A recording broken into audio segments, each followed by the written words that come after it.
नमस्कार दोस्तों, हम सुनाने जा रहे हैं पतवारी माता की कहानी। प्राचीन समय की बात है। किसी गांव में एक बुढ़िया रहती थी। उसके 4 बेटे थे।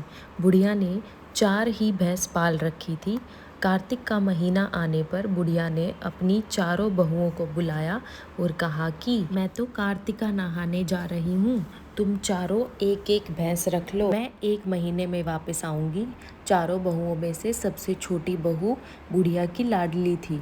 बुढ़िया ने जाते जाते यह भी कहा कि मैं 1 महीने में जब वापस आऊँगी तो देखूँगी कि किसने सबसे ज़्यादा घी जोड़ा है।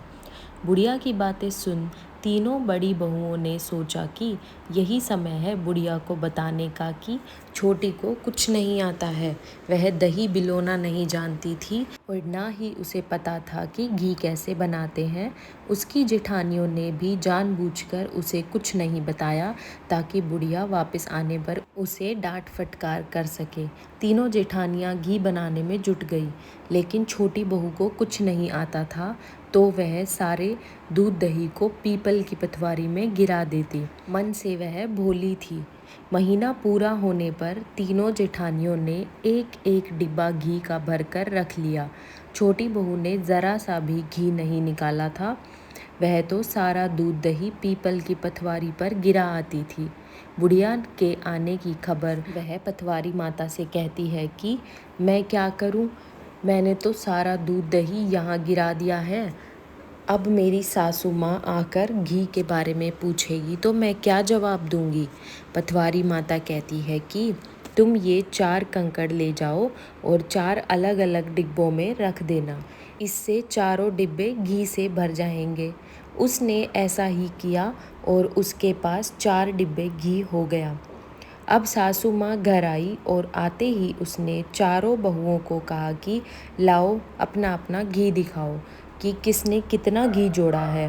तीनों जेठानियाँ अपना घी का डिब्बा ले आई और मन ही मन खुश होने लगी कि अब छोटी बहू को सास से डांट पड़ेगी।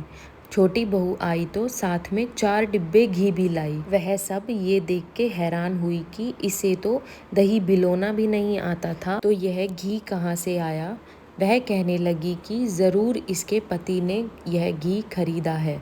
इस पर छोटी बहू ने कहा कि मुझे तो कुछ नहीं आता था और ना ही मुझे किसी ने बताया कि किस तरह से दही बिलोकर घी बनाया जाता है। मैं तो सारा दूध पीपल में सींच देती थी और दही पतवारी पर चढ़ा देती थी। यह तो पतवारी माता की कृपा का प्रभाव है।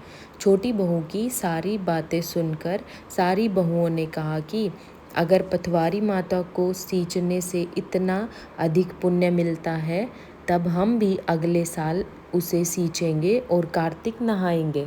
हे पतवारी माता, जैसे आपने छोटी बहू की सुनी वैसे ही आप सभी की सुनना। बोलिए पतवारी माता की जय।